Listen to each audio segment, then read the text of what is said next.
अनिल को बाइज्जत बरी कर दिया। अच्छा। और मुझे दोबारा पकड़ के ले जा रहे हैं। तो अगर अनिल बाइज्जत बरी है तो मैं कैसे अपराधी हो गया? क्या मैंने अकेले कर दिया उसका? कर दूं, मैं सलीम खान कभी था ही नहीं। अच्छा। मेरी आज तक कोई आईडी में सलीम खान नहीं है। तो अल्लाह मियाँ आखिरी चाहता क्या है फिर? अल्लाह मियाँ मुझे कश्मीर से बचा लाया, वहाँ भी मेरा कत्ल हो रहा था। अल्लाह मियाँ ने मुझे यहाँ भी लोनी के अंदर भी कत्ल होते हुए बचा लिया, हो ही चुका था कत्ल। अल्लाह मियाँ ने मुझे जेल से भी बाहर निकलवा दिया। अगर मैं जिहादी अपने आप को कबूल कर रहा हूँ तो जाहिर है मैं 100 तरह का अपराध किया हूँ। अब मेरी मांग है, जब मुझे दोबारा अरेस्ट किया गया, कि कोई ऐसा सबूत, सच्चा सबूत सामने आना चाहिए जिससे कि मैं हत्यारा साबित हो सकूं। अगर नहीं है तो मुझे बरी किया जाए और सही हत्यारे को पकड़ा जाए। ऐसे कई टेस्ट है जिससे काफ़ी % हद तक पता लगाया जा सकता है कि मैं हत्यारा हूँ। जैसे कि नार्को टेस्ट हुआ, मैंने हिंदुओं को भी मुसलमान बनाया है, ऐसे ही आयुष भी बना है। तो मैं तो उससे खुद बात करूँगा जाके, ऐसी बात नहीं है, आयुष मलिक से खुद करूँगा बातचीत है आपकी? हाँ, हम पड़ोसी है ना मेरे। अच्छा, शामली की तो हाँ, 200 मीटर का ही फासला है हमारे घर में और उनके घर में। एक्स मुस्लिम सलीम बास्तिक पर 2 हमलावरों द्वारा सुबह के वक्त हमला किया जाता है, जिसके बाद करोड़ों हाथ दुआएं के लिए उठता है और हर कोई उनकी सलामती की दुआ करता है और एक ही मांग होती है कि भगवान सलीम बास्तिक को स्वस्थ करो, और दुआएं सुनी जाती है और सलीम लौटकर घर भी आते हैं। लेकिन उसके चंद दिनों में गिरफ्तारी कर ली जाती है एक उस मामले में जो लगभग 30 साल पहले बच्चे की किडनैपिंग और हत्या का मामला होता है। तो फिर वही लोग सवाल उठाते हैं, आखिर ऐसा क्यों सलीम अपने गुनाह छुपाने के लिए करते थे। हमारे साथ सलीम बास्तिक जी मौजूद है जो पेरोल पे बाहर आए। सलीम जी, 20 जनवरी 1995 संजय बंसल क्या हुआ था? संजय बंसल कौन है? जो लड़का जिसकी हत्या हुई थी। संदीप बंसल, क्षमा चाहूंगा नाम के लिए। संदीप बंसल, 20 जनवरी 1995 की घटना। देखिए, वो मेरा बहुत प्यारा स्टूडेंट था। उसकी मौत का मुझे बहुत बड़ा दुख है। मैं बयान नहीं कर सकता जितना दुख मुझे है। मेरे ख्याल से उसके माता पिता को भी इतना दुख नहीं होगा, क्योंकि वो मेरा प्यारा स्टूडेंट था। मेरी भावना जुड़ी हुई थी उसके साथ में। एक झूठे बयान की वजह से मुझे अरेस्ट किया गया, पकड़ा गया, और उसी झूठे बयान की वजह से मुझे सज़ा मिली। कोई ऐसा सबूत इस केस के अंदर नहीं है जिसको जो साबित करता हो कि मैंने ये हत्या की। मैं कोर्ट का सम्मान करता हूँ। कोर्ट ने मुझे सज़ा दी, मैं उस सज़ा को भुगत रहा था। 6-7 साल मैंने उसको भुगता। 3 बार पैरोल पे भी बाहर आया और फिर वापस पेश हुआ।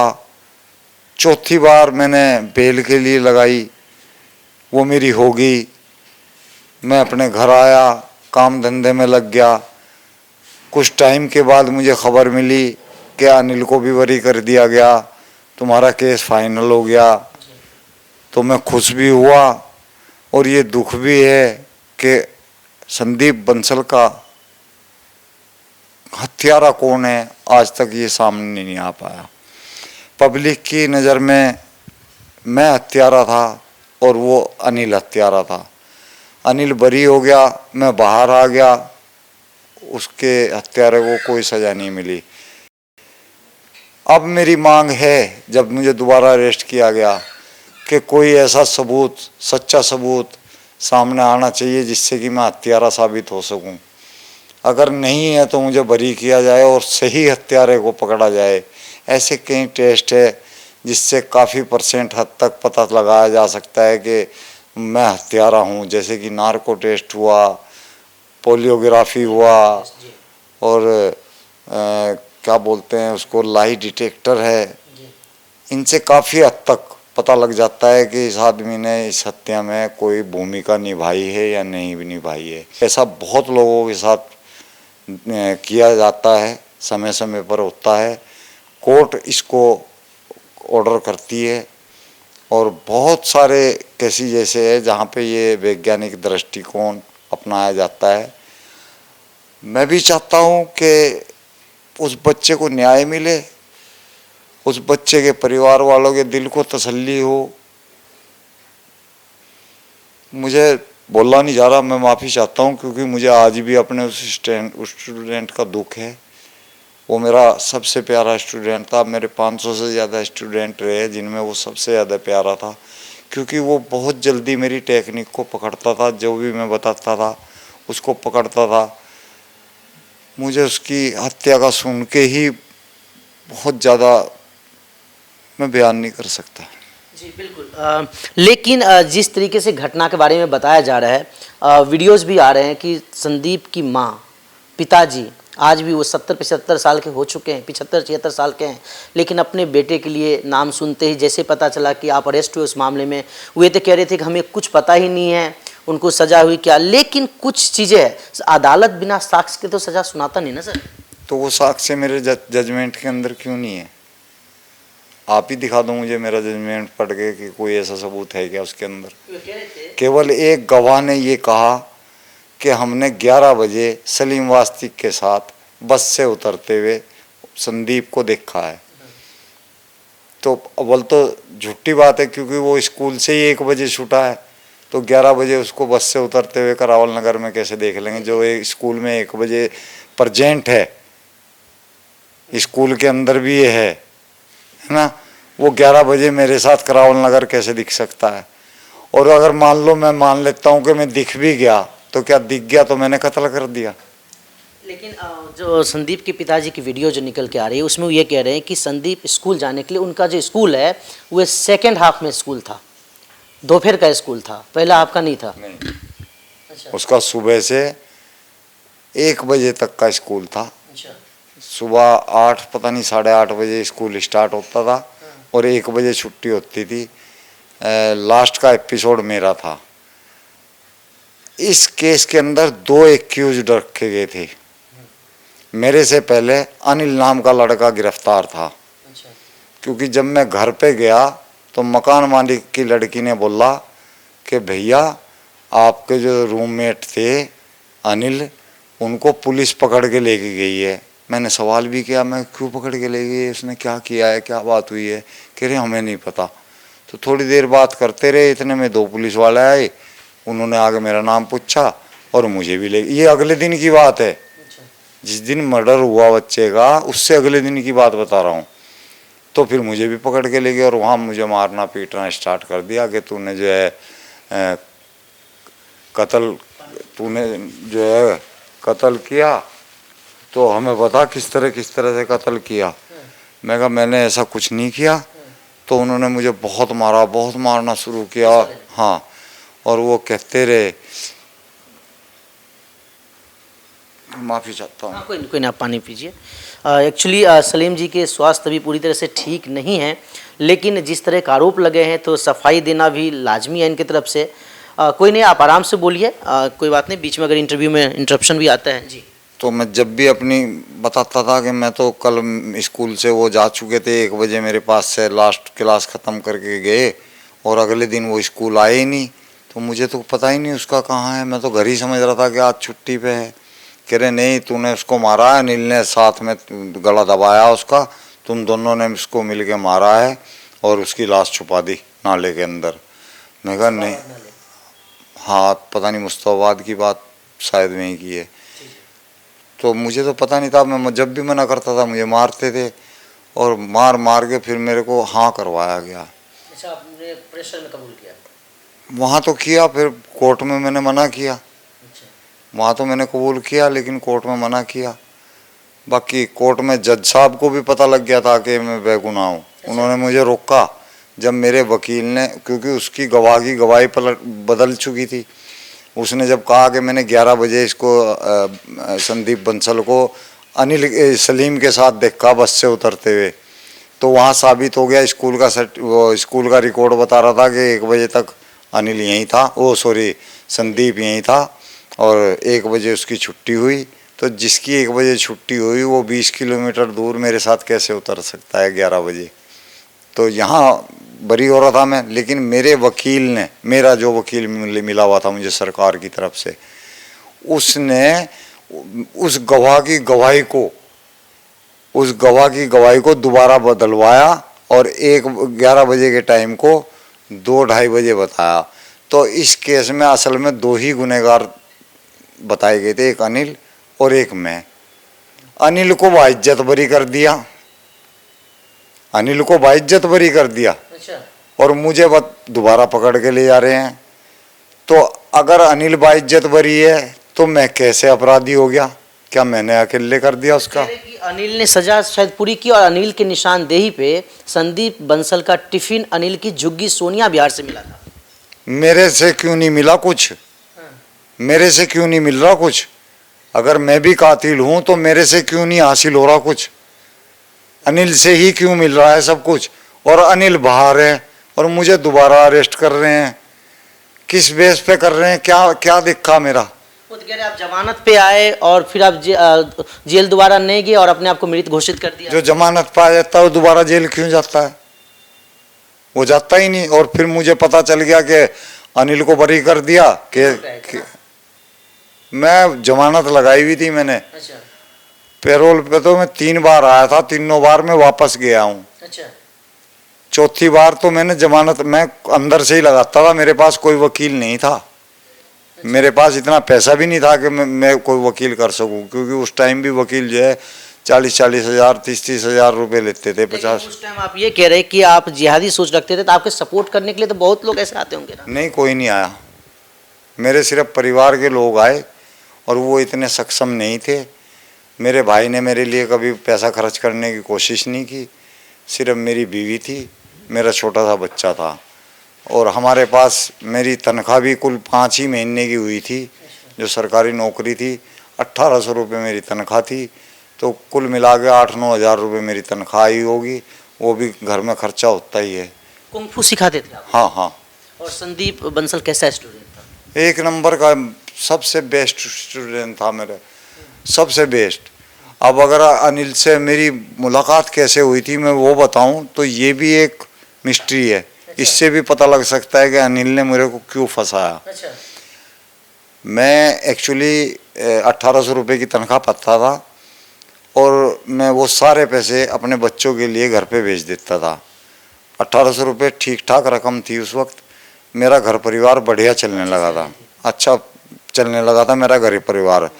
और अगर मैं रूम किराए पे लेता, क्योंकि मैं रह रहा था एक जैकेट की फैक्ट्री में, रात को सोता था ताकि मेरा किराया बच सके। अगर मैं किराए पे रहता तो मुझे 400 रुपये रूम का किराया भरना पड़ता, जो कि मुझे उन 1800 रुपये में से ही देना पड़ता और फिर मैं बच्चों के लिए कम भेज पाता पैसे। तो मैं लालच में फैक्ट्री में ही सोता था। उसी फैक्ट्री में अनिल जो है टेलर मास्टर था। तो अनिल ने देखा कि इसकी अच्छी इज्जत भी है, बच्चे भी टीचर सर बोलते हैं और तनख्वाह भी अच्छी मिलती है और यहाँ जैकेटें सप्लाई करके 50-60 रुपये डेली अलग से भी कमा लेता है। तो उसने मुझे ऑफ़र की कि मेरे पास कमरा है और मैं 350 रुपये में किराए पे रहता हूँ, तो आप मेरे कमरे पे आ जाओ, 150 आप दे दिया करना, 200 मैं दे दिया करूँगा, तो आप भी मच्छरों से बचोगे, कमरे में सो जाया करोगे। मैंने कहा ठीक है, बात तो ठीक कह रहा है। तो मुझे सही लगा ये प्रस्ताव, तो मैं उसके रूम में चला गया रहने के लिए। जब मैं उसके रूम में चला गया तो वहाँ मेरे बच्चे भी जो स्टूडेंट थे मेरे, वो सब आने लगे। लेकिन मुझे जब संदीप की याद आती है ना, मुझे वाकई में रोना आने लगता है। तो वो बच्चे मेरे पास वहाँ भी अलग से ट्यूशन लेने के लिए आने लगे। उनको अनिल भी पहचानने लगा उसमें। अच्छा, आपके पास ट्यूशन के लिए भी आता था अलग से? हाँ, घर से। अच्छा। हाँ, स्कूल से 1 बजे छुट्टी हो जाती थी। अब मैं 1 बजे के बाद सप्लाई करके 4 बजे तक फ्री होके घर पे चला जाता था। 4 बजे के बाद मैं अपनी अलग से एक्स्ट्रा क्लास चलाता था।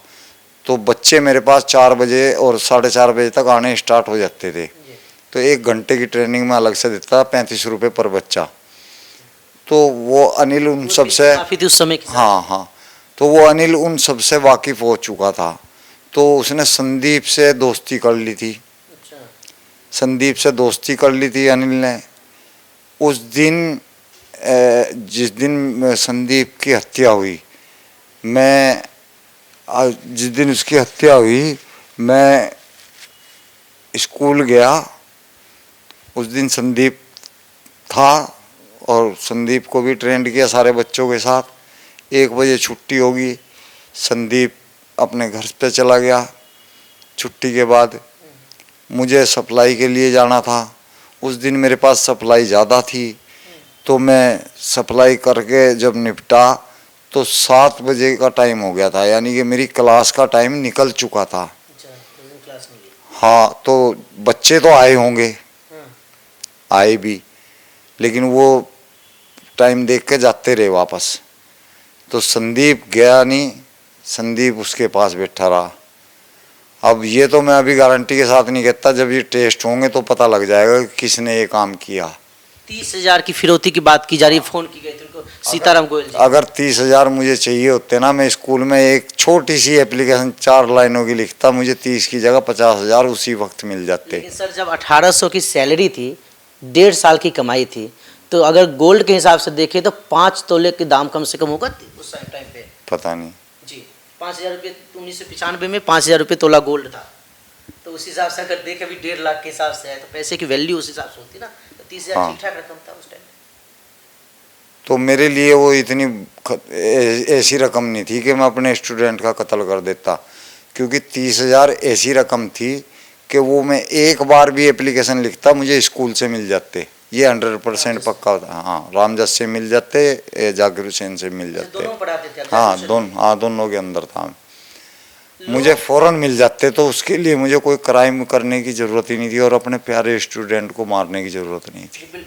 लोग आरोप लगा रहे हैं कि सलीम बास्तिक जो इस तरह की घटना को अंजाम देता है, पहले तो सलीम खान थे, फिर जब अब्सकॉन्ड होते हैं आप, एज पर आरोप। मैं आपको क्लियर कर दूं, मैं सलीम खान कभी था ही नहीं। अच्छा। मेरी आज तक कोई आईडी में सलीम खान नहीं है, मेरी जन्म पत्री में सलीम खान नहीं है, मेरे स्कूल सर्टिफिकेट में सलीम खान नहीं है, मेरी आधार में सलीम खान नहीं है, मेरे पहचान पत्र में सलीम खान नहीं है, मेरे कोई भी आईडी में सलीम खान में तो था ही नहीं। खान मुझे स्कूल के बच्चे बोलते थे, खान सर।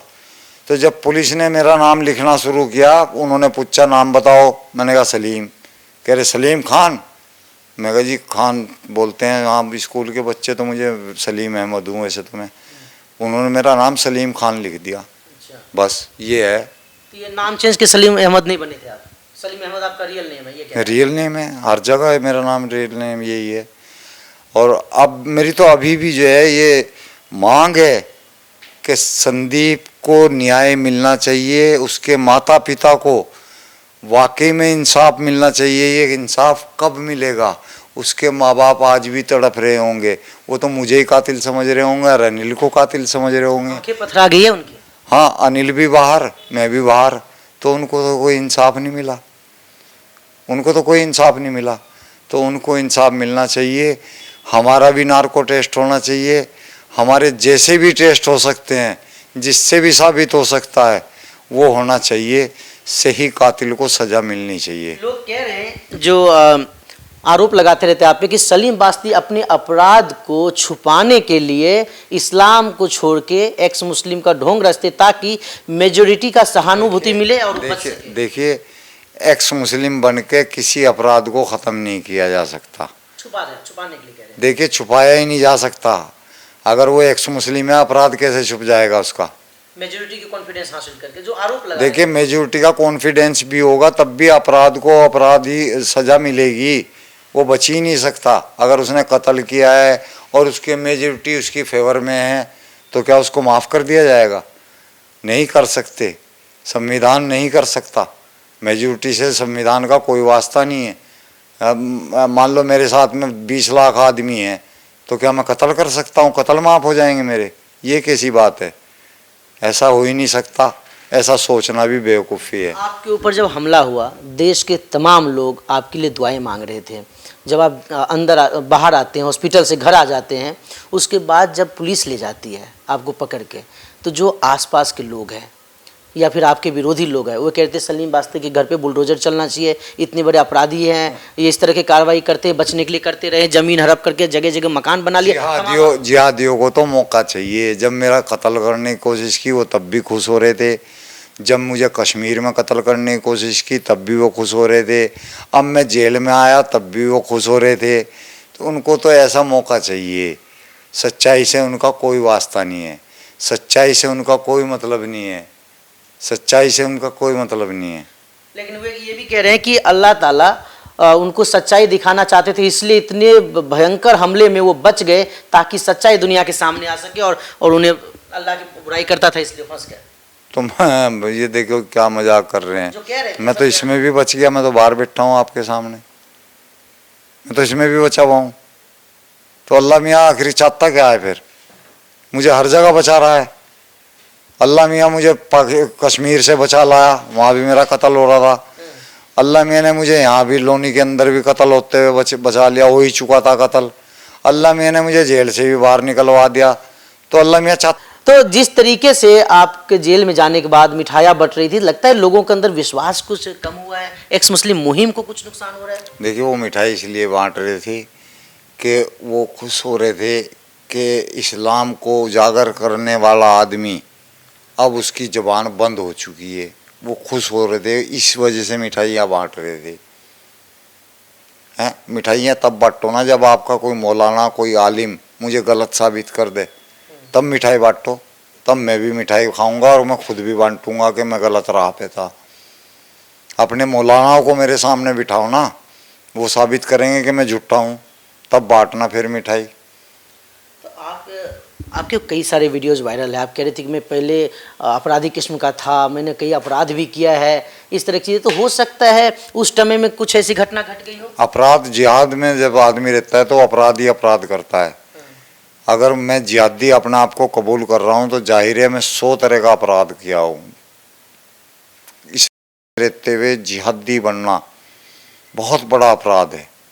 जिहादी बनना अपराध? हाँ, तो मैं खुद कबूल करता हूँ कि मैं जिहादी था, तो सब तरह के अपराध हैं। जिहादी तो कत्ल भी कर देता है। हाँ, तो वो अपराध में ही आ गया ना सब कुछ। तो हो सकता है नया उम्र, आपको उस टाइम 18-20 साल कह रहे थे, तो हो गई हो इस तरह की घटना का अंजाम दे दिया हो आपने? तो ये जिहाद तो उसको बोलते हैं बढ़ाने में अपराध करना।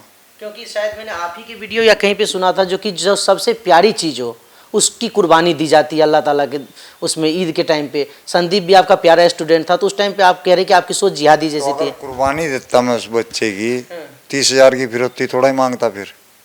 तो कहते काफिर से लेना जायज है ना फिरौती? सर नहीं, मैं एक्स मुस्लिम के कई डिबेट सुना हूँ इसलिए कह रहा हूँ। नहीं ऐसा नहीं है, अच्छा। ऐसा नहीं है। इस्लाम को बढ़ाने के लिए कत्ल कर सकते हैं हम, और अगर वो आदमी इस्लाम को कबूल कर रहा है तो फिर उसका साथ दे सकते हैं। ये जिहाद है। ये जिहाद नहीं है कि हम डकैती मारने चले जाएं, ये जिहाद में नहीं आता, ये क्राइम में आता है। किसी को अदर तरीके से कत्ल करना ये जिहाद में नहीं आता, ये क्राइम में आता है। जिहाद में आता है जब इस्लाम को बढ़ाने के लिए कोई कत्ल कर रहे हैं, वो जिहाद के अंदर आता है। अच्छा, तो अभी जैसे खोड़ा में सूर्या की हत्या हुई है एक बकरीद वाले दिन, वो जिहाद है। अच्छा। क्योंकि उन्होंने बयान भी दिया है कि बकरा हलाल होते हुए देखा है। हाँ। तो वो जिहाद है। अच्छा। जब हिंदू को इस्लाम की तरफ से टारगेट करके मारा जाता है, वो जिहाद है। तो इस्लाम के हिसाब से जायज क्या था असद ने? हाँ, वो शिक्षा है। वो सूरह तौबा की आयत नंबर 5 खुल के कह रही है, काफिरों को और मुशरिकों को जहाँ पाओ वहाँ दो। लेकिन वो तो कहते हैं हम अमन पसंद लोग हैं, हम भी बात करने जाए तो कहते एक लड़के से गलती हो गया पूरा मजहब को टारगेट करते हो, ऐसे बोल रहे थे। एक लड़के से नहीं हुआ, वो किताब से गलती हो रही है, लड़के से नहीं हो रही। अच्छा। ये की आयत है, की आयतों में लिखा है, जिसने उसको अच्छी तरह से अमल कर लिया वो जिहादी। जो सिर्फ सुबह अपना काम से निकला, नमाज के टाइम नमाज पढ़ ली, रोज़े के दिन रोज़े रख लिए, वो जिहादी नहीं है। वो जिहादी नहीं है। जिहादी वो है जो इस्लाम को बढ़ाने के लिए कत्ले आम करे, बुरे काम कर दे, वो जिहादी होता है। तो आप जब इतने गहराई से इस्लाम फॉलो करते थे, जो एक कट्टर इस्लाम कहते जिहादी कहते, तो फिर आप छोड़ कैसे दिए? उसमें इतनी आज आपको कहते हैं आप ही भाषा में बोलूँ तो मौजे था। जब तक मैंने नहीं पढ़ा था इस्लाम को, तब तक मैं इस्लाम को फॉलो करता था। जब मैंने इस्लाम को पढ़ लिया तो मैंने फॉलो करना बंद कर दिया। तो मैं अनजाने में नहीं कर रहा ये सब कुछ, ये जानबूझ के समझ के कर रहा हूँ। अच्छा। मेरे पास किताब है। कुरान शरीफ पढ़ी? हाँ। हदीसें भी? हाँ, कोई हदीस नहीं छोड़ी मैंने, हर हदीस पढ़ी हुई है। और कुरान का पूरा तर्जुमा ज़बानी याद है, क्या कहाँ पे क्या लिखा है सब पता है। अरबी भी जानते हैं आप? हाँ, अब तो थोड़ा कम हो गया, पहले तो फ्लो में था। अच्छा, क्योंकि कुछ लोग कहते हैं कि हिंदी तर्जुमा जो है तोड़ मरोड़ करके पेश कर देते हैं, अरबी पढ़ो तो समझ में आएगा। अब अरबी लोग सीखने के तो लिए मुझे वो टुट्टा मरोड़ा हुआ ही दिखा दो पढ़ के, अच्छा, मुझे वो टुट्टा मरोड़ा हुआ ही दिखा दो कि वहाँ पे क्या है। मैं आपको बड़े बड़े मौलानाओं के बयान में दिखा दूंगा कि यही लिखा हुआ है, जाकिर त्यागी जैसे आदमियों के बयान दिखा दूंगा कि हाँ वहाँ पे यही लिखा है। तो फिर तोड़ मरोड़ क्या हो गया, अच्छा। क्या हो गया बताओ। बिल्कुल, लेकिन अगर इस्लाम इतना ही खराब होता तो आयुष मलिक जैसे लड़का, एक अमीर बाप का बेटा, दवाई कंपनी इतने बड़ा चलाता है, दवाई की दुकान है, करोड़ों की संपत्ति है, वो इस्लाम में क्यों जाएगा इतना हिंदुइज्म छोड़ के? मैंने हिंदुओं को भी मुसलमान बनाया है, अच्छा, ऐसे ही आयुष भी बना है। वो लड़की जो है उसने अपने प्यार में ला के, हाँ अपने प्यार में उसे लपेट के उसकी जायदाद के चक्कर में उसको मुसलमान बना दिया। उसको ऐसी ऐसी वीडियो सेंड की जो इस्लाम की अच्छाइयाँ बयान करते हैं, जबकि वो है ही नहीं है अच्छाइयाँ, वो हैं ही नहीं। तो मैं तो उससे खुद बात करूँगा जाके, ऐसी बात नहीं है, आयुष मलिक से खुद करूँगा बातचीत है आपकी हाँ, उनसे? हम पड़ोसी हैं ना मेरे। अच्छा, शामली की तो मामला हाँ, है, आपके हाँ। गाँव के ही आसपास ही है? गांव के नहीं, एक ही शहर के हैं, 200 मीटर का ही फासला है हमारे घर में और उनके घर में। तो मैं तो करूँगा अभी बातचीत, अभी मुझे मौका नहीं मिल रहा, अभी तो जेल से आया हूँ मैं। आप दुनिया को एक्स मुस्लिम बना रहे हो और आपके बगल के हिंदू मुस्लिम बन गया सर। देखिए, जो समझना चाहता हो वो बन ही नहीं सकता, और बिना पढ़े किसी के कहे में आके बन जाए, ऐसे का क्या कर सकते हैं।